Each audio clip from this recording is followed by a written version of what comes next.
நிலா எனும் பெண்ணுக்கு திவ்யா எனும் தோழி இருந்தா. இவங்க ரெண்டு பேருமே ஒரே அபார்ட்மெண்ட்டை சேர்ந்தவங்க. ஒரு நாள் திவ்யா வழக்கம் போல நிலா கூட பேசிட்டு வீட்டுக்கு போறா. அப்பதான் அவளுக்கு ஒரு யோசனை வருது. கொஞ்ச நேரத்துக்கு முன்னாடி மாவு அரைப்பதற்காக அரிசியை ஊற போட்டது.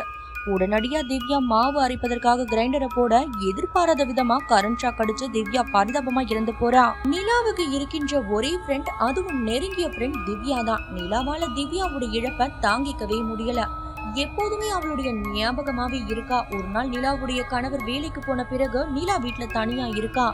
அப்ப அவ ரூம்ல தனியா இருக்க சொல்ல அவளை யாரோ வித்து பாத்துக்கிட்டு இருக்கிற மாதிரி அவளுக்கு தோணுது. நிலா அந்த சமயத்துல மிரண்டு போறா. இது எல்லாமே அவளுடைய கற்பனைன்னு நினைக்க சொல்ல அவள் இருக்கிற ரூம்ல அரை முழுக்க துர்நாற்றம் வீச ஆரம்பிக்குது. அதே சமயத்துல ஒரு மைல்டான அழுகுரல் சத்தமும் அவளுக்கு கேட்க ஆரம்பிக்குது. இதை கேட்ட அவளுக்கு ரொம்பவே பயம் வர ஆரம்பிக்குது. ரூமை விட்டு வேகமா வெளியே போகிறா.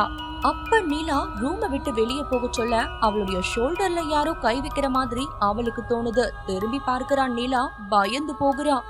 நீ நீ அப்படின்னு சொல்லிக்கிட்டே பின்னாடி போகிறா. ஆமா, நான் தான் உன்னுடைய ஃப்ரெண்டு திவ்யா. நீ இல்லாம என்னால இருக்கவே முடியல.